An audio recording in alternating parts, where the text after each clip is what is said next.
काल। यहाँ से भी एक या दो प्रश्न डेफिनेट आते हैं आपके काल के। आप देखिए, दिख रहा है ना, कोई दिक्कत है? पेन चेंज करें क्या? नजर आ जाएगा। अब देखो, पहले परिभाषा देखिए।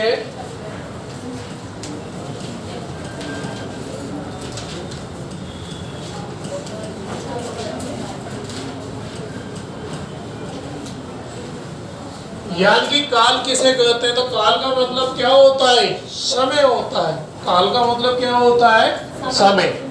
अब इसकी परिभाषा क्या दी जा सकती है? यानी कि क्रिया के जिस रूप से उसके घटित होने के समय का पता चलता है उसे काल कहते हैं। आगे बात समझ में? यानी कि क्रिया के जिस रूप से उसके घटित होने के समय का पता चलता है उसे क्या कहते हैं? काल कहते हैं। जैसे उदाहरण देखिए,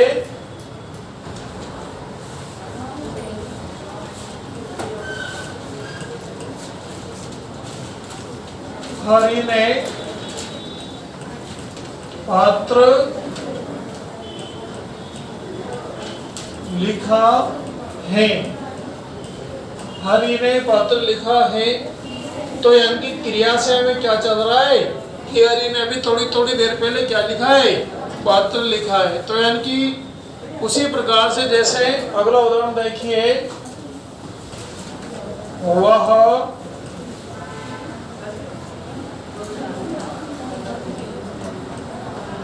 चला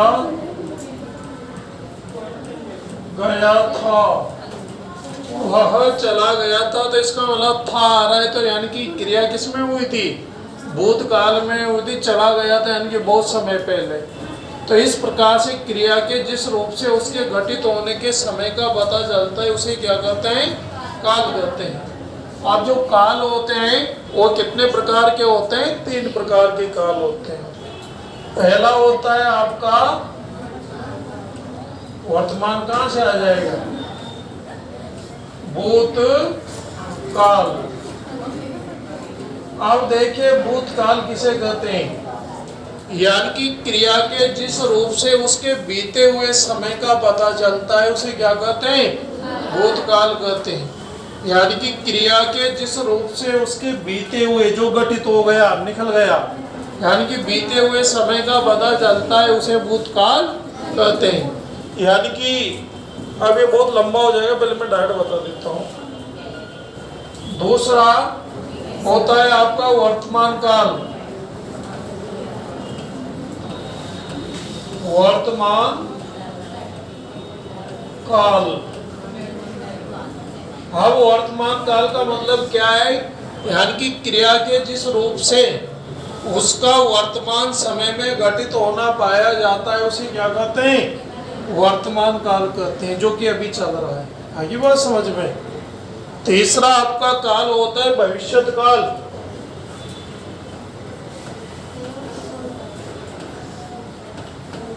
भविष्यत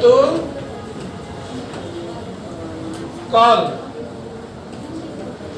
अब देखिए, भविष्यत काल किसे कहते हैं? यानी कि क्रिया के जिस रूप से उसका आने वाले समय में घटित होना पाया जाए। क्योंकि भविष्य तो अभी आया नहीं, तो क्रिया का किसमें होना पाया जाएगा? आने वाले समय में। यानी कि क्रिया के जिस रूप से उसका आने वाले समय में घटित होना पाया जाए उसे क्या कहा जाएगा? भविष्यत काल कहा जाएगा। आगे बात समझ में? अब हम चलते हैं। चलो पहले परिभाषा लिख लो, हेडिंग डालो, परिभाषा लिखो। लिखिए, क्रिया के जिस रूप से, क्रिया के जिस रूप से, क्रिया के जिस रूप से उसके घटित होने, क्रिया के जिस रूप से उसके घटित होने के समय का पता चलता है, क्रिया के जिस रूप से उसके घटित होने के समय का पता चलता है उसे काल कहते हैं। उसे काल कहते हैं। जैसे ये दोनों उदाहरण लिख लो। जैसे हरि ने पत्र लिखा है, वह चला गया था।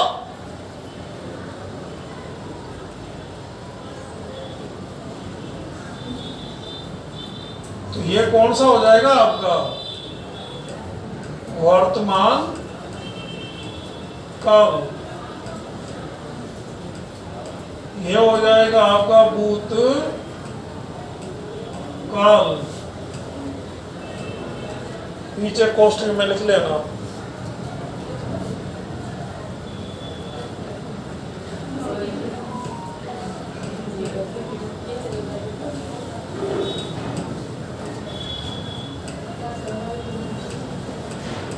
अगला टॉपिक डाले काल के भेद या प्रकार। काल के भेद या प्रकार। काल के भेद या प्रकार। काल के भेद या प्रकार। अब देखिए, यानी कि जो काल है उसके कितने भेद होते हैं? 3 भेद होते हैं। लिख लो, काल 3 प्रकार, काल के 3 प्रकार होते हैं। एक लाइन लिख लो, काल के 3 प्रकार होते हैं या काल के 3 भेद होते हैं। कुछ भी लिख लो। पहला लिखिए भूतकाल, फिर लिखिए वर्तमान काल, फिर लिखिए भविष्यत काल। भविष्यत काल, वर्तमान काल यानी कि भूतकाल, वर्तमान काल, भविष्यत काल। ठीक है, लिख लिया? यहां तक हो गया। अब वापस पॉइंट डालिए। भूतकाल, भूतकाल डालिए। भूतकाल। अब भूतकाल को समझिए, यानी कि भूतकाल किसे कहते हैं? यानी कि क्रिया के जिस रूप से उसका बीते हुए समय में घटित होना पाया जाए उसे क्या कहा जाता है? भूतकाल। अब ये इम्पोर्टेंट है भूतकाल, यानी कि 95% यदि प्रश्न पूछे गए हैं तो भूतकाल से पूछे गए, क्योंकि ये बड़ा है। ठीक है ना, और ये तुम्हारी फाइल उड़सती है। इसके कितने भेद होते हैं? 6 भेद होते हैं। बाकी वो दूसरे तो क्या है, छोटे छोटे हैं, उनके 3 है, तो वर्तमान काल भविष्य से पकड़ने में आ जाता है। मगर इसका वाक्य देता है तो फिर आपको कंसेप्ट क्लियर नहीं है तो फिर फाइल उलझ जाती है इसमें। तो इसको ध्यान से समझना। यानी कि जो भूतकाल है, पहले परिभाषा लिख लो, नहीं तो गड़बड़ करोगे तुम लोग। देखो परिभाषा, क्रिया के जिस रूप से, क्रिया के जिस रूप से उसका बीते हुए समय में, क्रिया के जिस रूप से उसका बीते हुए समय में घटित होना पाया जाता है, क्रिया के जिस रूप से उसका बीते हुए समय में घटित होना पाया जाता है, उसे उसे भूतकाल कहते हैं।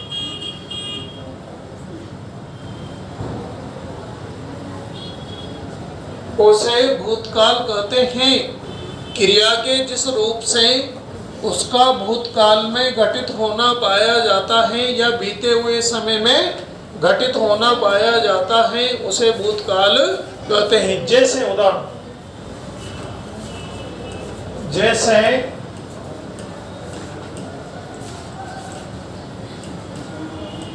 बंदर पेड़ पर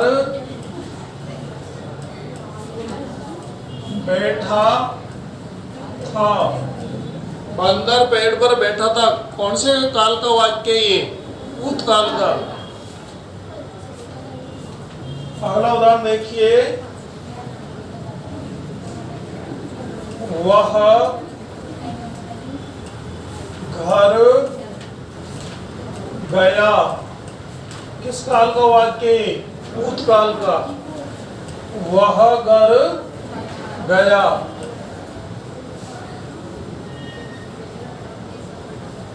अब आगे लिखिए भूतकाल के भेद। इन उदाहरणों को नीचे लिखिए भूतकाल के उपभेद। यूं डालो भूतकाल के उपभेद, भूतकाल के उपभेद लिखिए। भूतकाल के 6 भेद होते हैं। अब इसके 6 पार्ट हो जाए। भूतकाल के 6 भेद होते हैं। अब एक एक को समझ के चलना है। नंबर 1,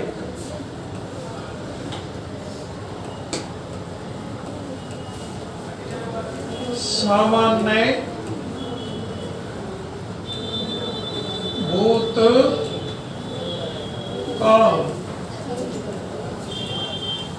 सामान्य भूतकाल। अब देखें सामान्य भूतकाल कहां पर होता है?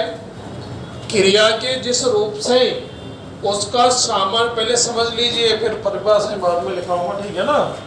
यानी कि एक एक उदाहरण भी मैं साथ में लिख रहा हूं इनका, और उसी उदाहरण से आपको समझना है, पूरा का पूरा कंसेप्ट क्लियर करना है। क्योंकि एक उदाहरण याद रहेगा तो परीक्षा में कोई सा भी उदाहरण दे देगा, आप उसको इम्प्लीमेंट कर सकते हो उसके ऊपर। तो देखिए क्रिया के जिस रूप से उसका सामान्य रूप से भूतकाल में घटित होना पाया जाता है उसे सामान्य भूतकाल कहते हैं। यानी कि सामान्य भूतकाल में क्रिया के अंत में आ, ई, ए आता है। क्या आता है अंत में? आ, ई, ए आता है। आ, ई, ए। लास्ट में क्या आएगा? आ, ई, ए आता है। तथा क्रिया भूतकाल में कब समाप्त हुई यह स्पष्ट नहीं रहता है। यानी कि क्रिया के अंत में तो क्या आएगा? आ, ई, ए आएगा, और क्रिया भूतकाल में कब समाप्त हुई ये स्पष्ट नहीं रहता है। वहां पर कौन सा काल होता है? सामान्य भूतकाल। उदाहरण देखिए,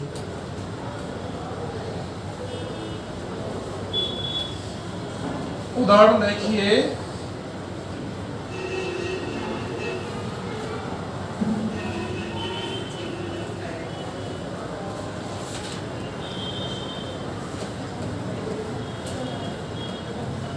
हरि ने पत्र लिखा। हरि ने पत्र लिखा। हरि ने पत्र लिखा।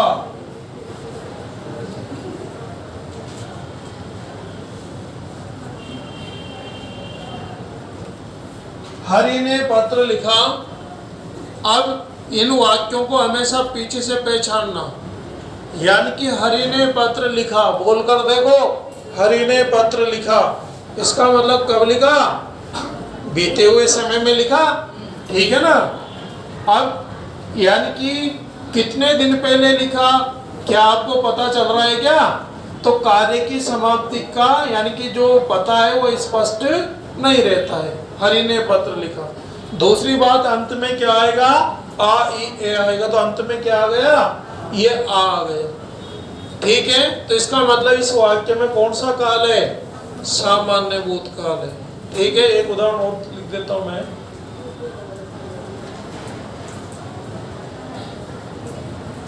उसने फिल्म देखी। उसने फिल्म देखी। उसने फिल्म देखी। अंत में क्या आ गया? ये आ गया। फिल्म देखी समाप्त, यानी कि समय स्पष्ट नहीं है, ठीक है। अब दूसरा रूप देखिए इसका। नंबर 2 देखिए,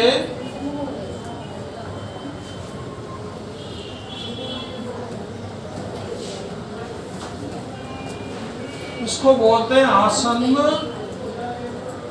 भूतकाल। आसन्न भूतकाल।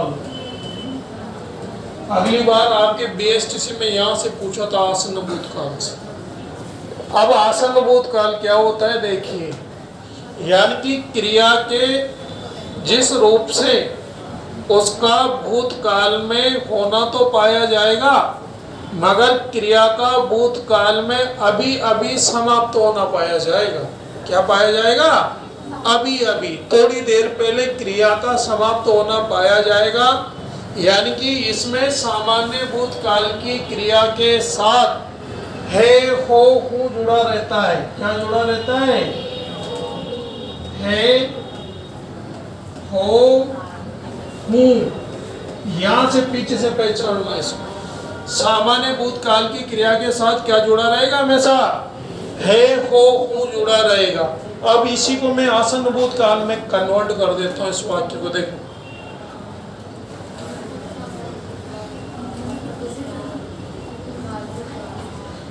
इस उदाहरण को इसमें बदल देता हूं। हरि ने पत्र लिखा है। नाम से बोल दीजिए। हरि ने पत्र लिखा है, ये आसन्न भूतकाल में चला गया। हरि ने पत्र लिखा है, इसका मतलब क्रिया थोड़ी देर पहले हुई। ठीक है ना? तो ये ध्यान रखना, यहां से उठाना पीछे से।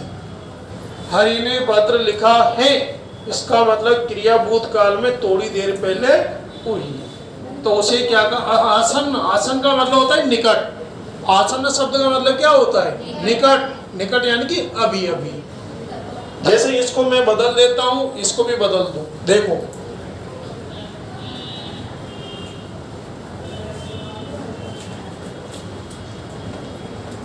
उसने फिल्म देखी है। उसने फिल्म देखी है, ये चला गया आपका आसन्न भूतकाल। ठीक है ना?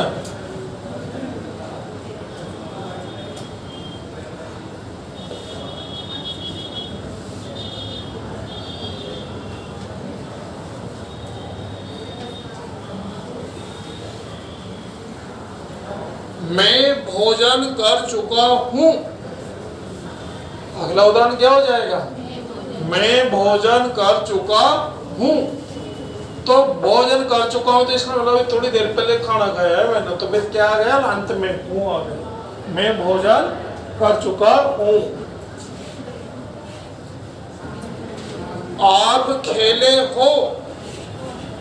आप खेले हो, लास्ट में क्या आ गया? हो आ गए। खेले हो यानी कि थोड़ी देर पहले खेले हो। तो ये ध्यान रखना, अंत में क्या आएगा? है, हो आएगा वाक्य के अंत में। अगला देखिए, तीसरा भेद इसका।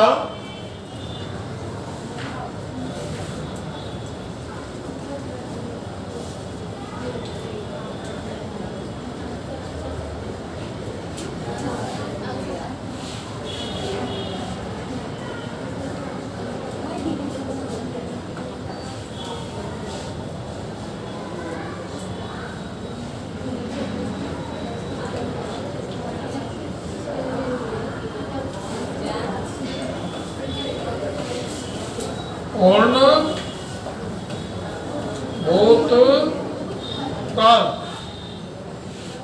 पूर्ण भूतकाल। अब देखिए पूर्ण भूतकाल क्या होता है। यानी कि क्रिया के जिस रूप से उसका पूरी तरह यानी कि बीते हुए समय में घटित होना पाया जाए और यह स्पष्ट हो कि क्रिया को भूतकाल में समाप्त हुए बहुत समय बीत गया है। आगे बात समझ में? लंबी अवधि गुजर चुकी है, वहां पर कौन सा काल होता है? आपका पूर्ण भूतकाल होता है। इसकी पहचान कैसे करोगे? यानी कि अंत में था, थी, थे आएगा। सामान्य भूतकाल की क्रिया के पीछे क्या आएगा? था, थी, थे। सामान्य भूतकाल की क्रिया के पीछे था, थी, थे आते हैं। उदाहरण देखिए, इसको बदल दो।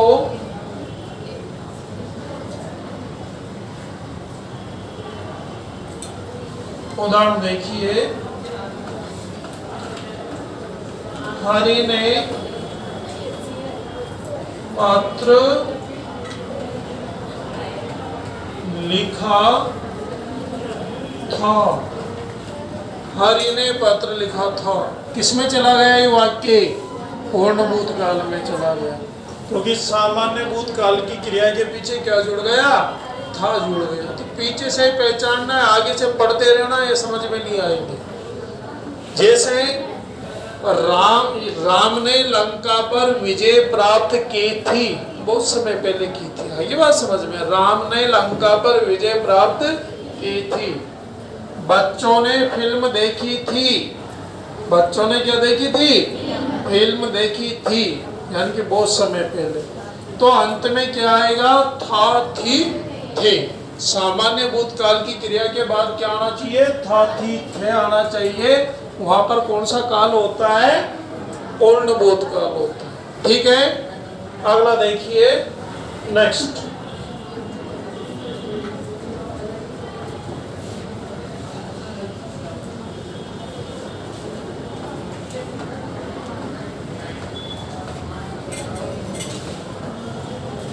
अपूर्ण भूतकाल। अपूर्ण भूतकाल। अब अपूर्ण भूतकाल किसे कहते हैं? यानी कि क्रिया के जिस रूप से उसका भूतकाल में जारी रहना पाया जाए उसे क्या कहा जाता है? अपूर्ण भूतकाल कहते हैं। जैसे आपने अंग्रेजी में पढ़ा होगा ना, past continuous tense. Past continuous tense में पढ़ा होगा आपने, यानी कि subject plus was were plus past form plus ING, यही है ना?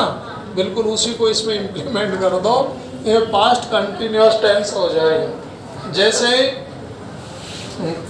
शेर जंगल में शिकार कर रहा था, कौन सा टेंस का वाक्य है? अरे शेर जंगल में शिकार कर रहा था, पास्ट कंटिन्यूअस हो गया ना। अब इसको अंग्रेजी में कन्वर्ट कर दो, शेर जंगल में शिकार कर रहा था। The lion was hunting in the forest, हो गया ना? तो बात वही है, हिंदी पढ़ो या अंग्रेजी पढ़ो, वो तो समान ही होता है। The lion was hunting in the forest. मोर नाच रहा था। The peacock was dancing. मोर क्या कर रहा था? नाच रहा था। तो वही चीज है, कुछ भी नहीं, ग्रामर सेम होती है। तो देखिए, अपूर्ण भूतकाल यानी कि क्रिया का किसमें जारी रहना पाया जाएगा? भूतकाल में। अब इसी को मैं चेंज कर देता हूँ, पत्र को अपूर्ण भूतकाल में। देखो,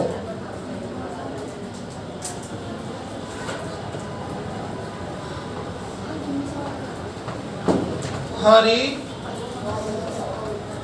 पत्र लिख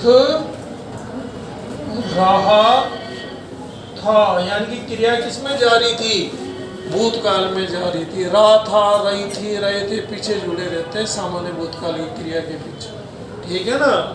जैसे वह नाच रही थी, तो क्रिया किसमें जारी थी? भूतकाल में। वे पढ़ रहे थे, तो क्रिया किसमें जारी थी? भूतकाल में। अर्थात क्रिया का भूतकाल में जारी रहना पाया जाता है और उसकी समाप्ति का पता नहीं चलता है, उसे कहा जाता है अपूर्ण भूतकाल। ठीक है, नेक्स्ट देखिए, पांचवा पेज।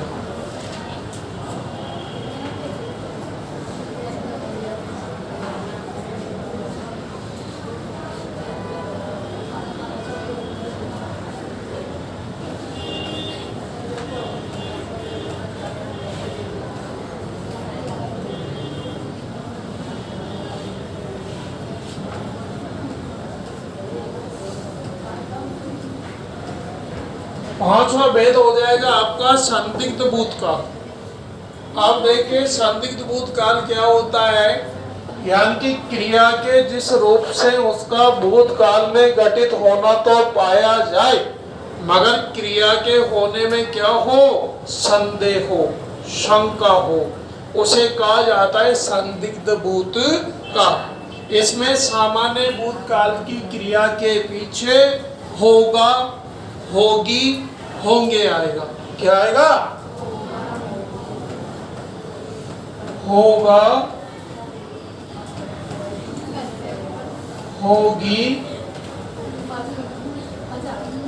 होंगे, ऐसे शब्द सामान्य भूतकाल की क्रिया के पीछे जुड़े रहते हैं। जैसे देखिए,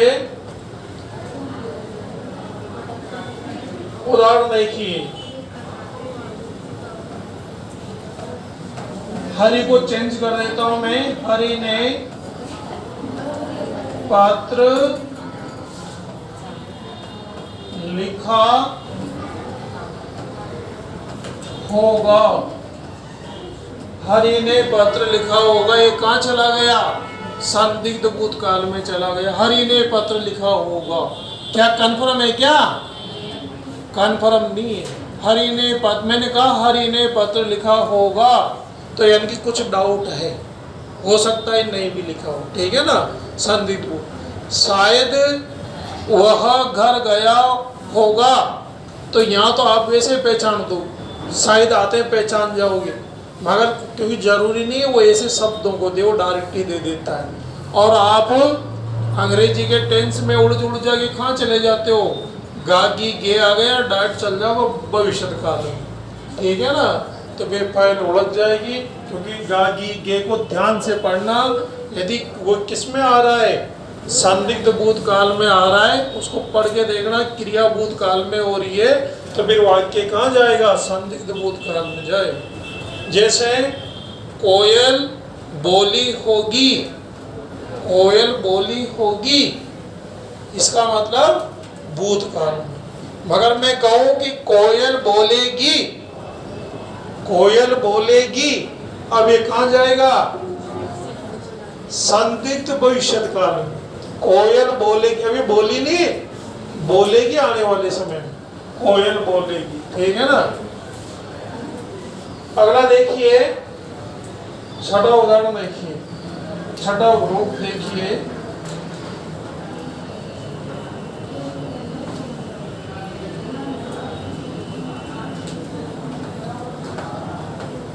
छठा होता है इसका हेतु,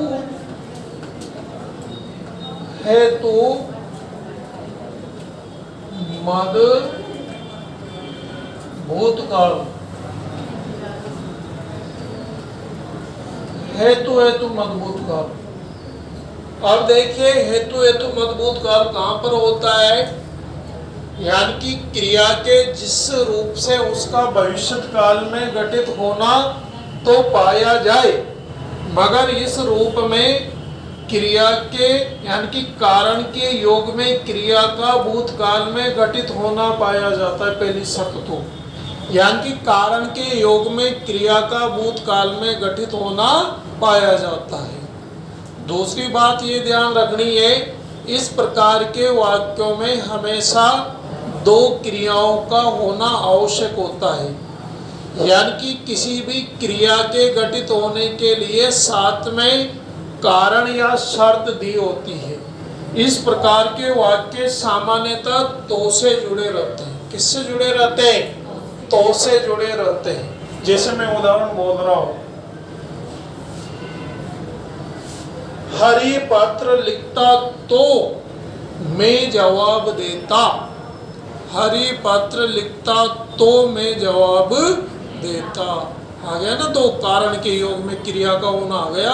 हरि पत्र लिखता तो मैं जवाब देता, मगर इसी का दूसरे टाइप से मैं बोलते इसका रूप बदल जाएगा। हरि पत्र लिखेगा तो मैं जवाब दूंगा, ये हेतु हेतु मद भविष्य काल में पहुंच गया, ठीक है ना, ध्यान रखना। हरि पत्र लिखेगा तो मैं जवाब दूंगा, फिर काल का कौन सा रूप हो जाएगा, हेतु हेतु मद भविष्य काल। मगर मैंने बोला कि हरि पत्र लिखता तो मैं जवाब देता, तो इसका मतलब क्रिया किसमें हुई थी, भूतकाल में हुई थी। तो जहां पर क्रिया का कारण के योग में भूतकाल में घटित होना पाया जाए वहां पर हेतु हेतुमक भूतकाल होता है। ठीक है, इस प्रकार के वाक्यों में यानी कि सामान्यतः कारण या शर्त दी होती है और सामान्यतः दो वाक्य होते हैं जो कि तो से जुड़े रहते हैं। उदाहरण देखिए,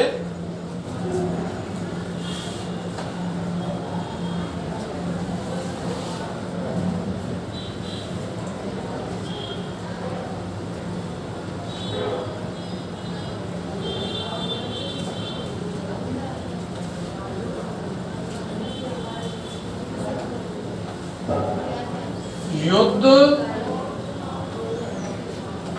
होता तो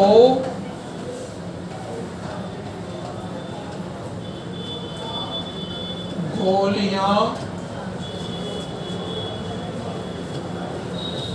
चलती। युद्ध होता तो क्या होता? युद्ध होता तो गोलियां चलती।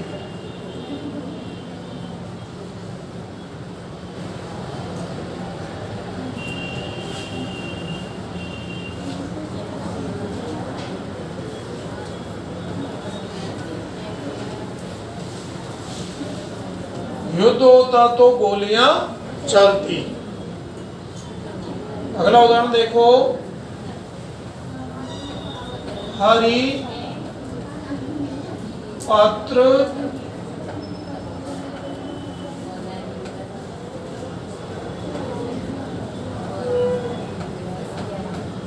हरी पत्र लिखता तो मैं जवाब देता। हरी पत्र लिखता तो मैं जवाब देता। तो इस प्रकार से आपके भूतकाल के कितने भेद होते हैं? 6 भेद होते हैं। तो आज की हमारी जो एक क्लास है उसको यहीं पर समाप्त किया जाता है। ठीक है ना। अब आप लोग क्या कीजिए, इसको उतार परिभाषाएं लिखोगे।